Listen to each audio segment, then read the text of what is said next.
NIM 18006055. Pada hari ini saya akan membuat video proses konseling dengan menggunakan teknik penstrukturan.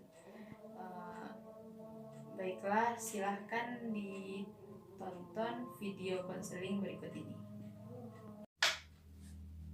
Baik, saudari, sebelum kita masuk kepada kegiatan kita pada hari ini, alangkah baiknya kita satu sama lain saling mengenal. Iya. Baiklah, Ibu akan memperkenalkan diri.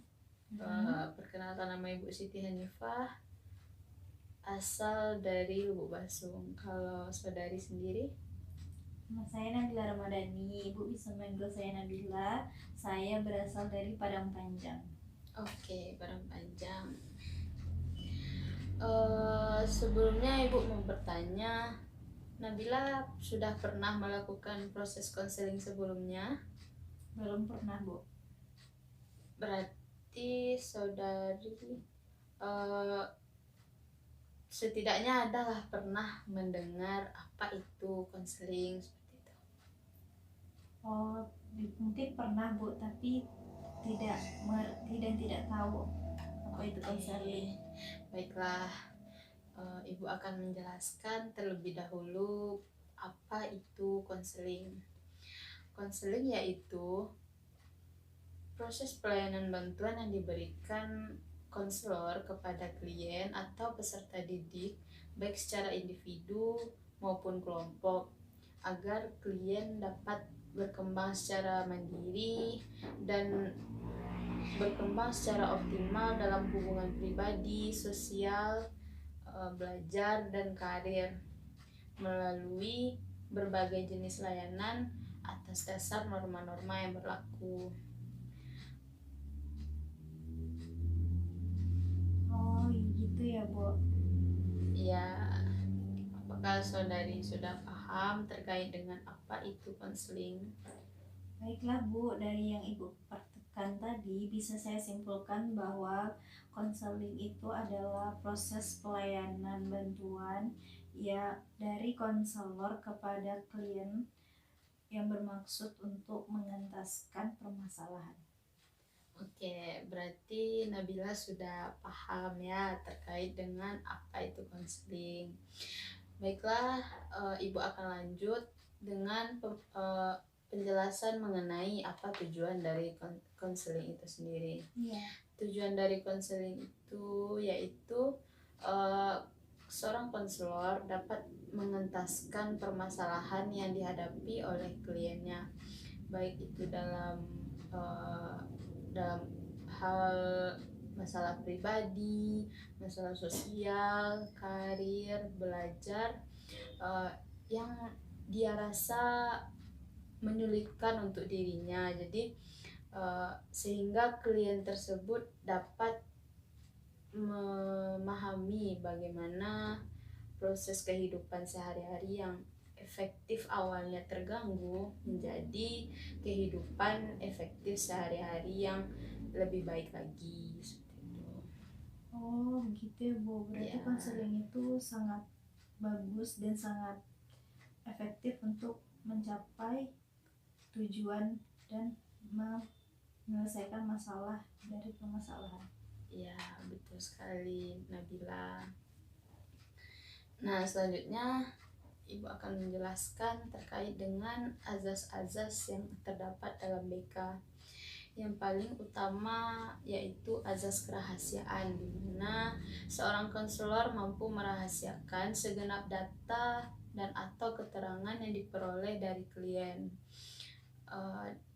yang menjadi sasaran dalam pelayanan yang diberikan oleh konselor kepada klien, yaitu data dan atau keterangan yang tidak boleh dan tidak layak diketahui oleh orang lain, seperti itu.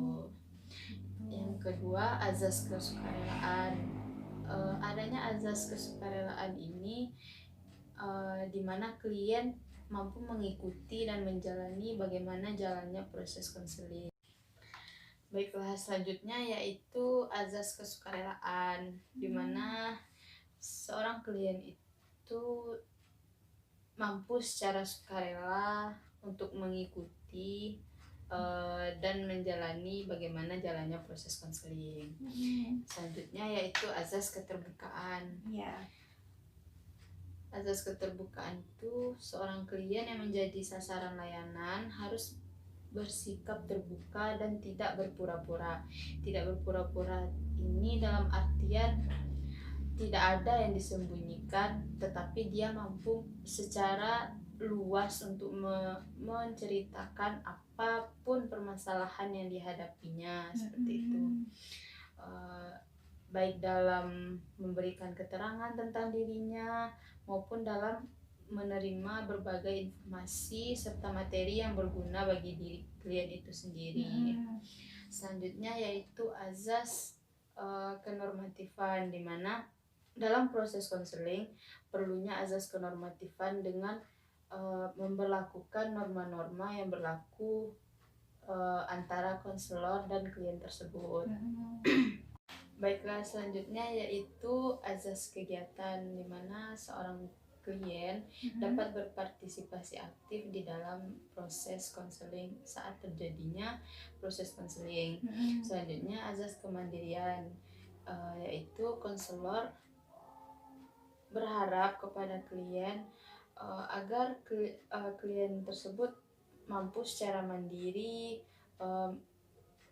mengenal diri sendiri maupun lingkungannya, serta mampu mengambil keputusan yang tepat untuk dirinya. Selanjutnya yaitu azas kekinian, di mana permasalahan yang dihadapi oleh klien tersebut terjadi pada saat sekarang ini dan klien merasa terganggu terhadap masalahnya tersebut, sehingga klien dengan rasa sadar diri dia tuh datang dengan sendirinya kepada klien untuk meminta solusi terhadap permasalahan yang dihadapinya tersebut. Selanjutnya azas kedinamisan, di mana azas ini konselor menghendaki bagaimana proses konseling itu selalu bergerak maju, tidak monoton dan memiliki perkembangan dari waktu ke waktu. Selanjutnya Ibu akan menjelaskan waktu pelaksanaan konseling sendiri, yaitu dapat berjalan dalam waktu 2 jam atau dari awal kegiatan proses konseling sampai akhir dari kegiatan proses konseling itu sendiri berakhir. Bu, saya ingin bertanya. Iya. Kalau misalnya proses konseling itu dilakukan setiap hari 2 jam atau per minggu? Setiap minggu? Setiap klien datang untuk meminta bantuan kepada konselor. Berarti bebas, tapi waktunya terbatas, yaitu 2 jam? Iya. Tapi kalau misalkan konselor melaksanakan pelayanan di sekolah, itu di waktu 2 jam setiap kali masuk ke dalam kelas. Gitu ya, Bu. Bisa saya lanjutkan, Saudari Nabila? Baik, Bu.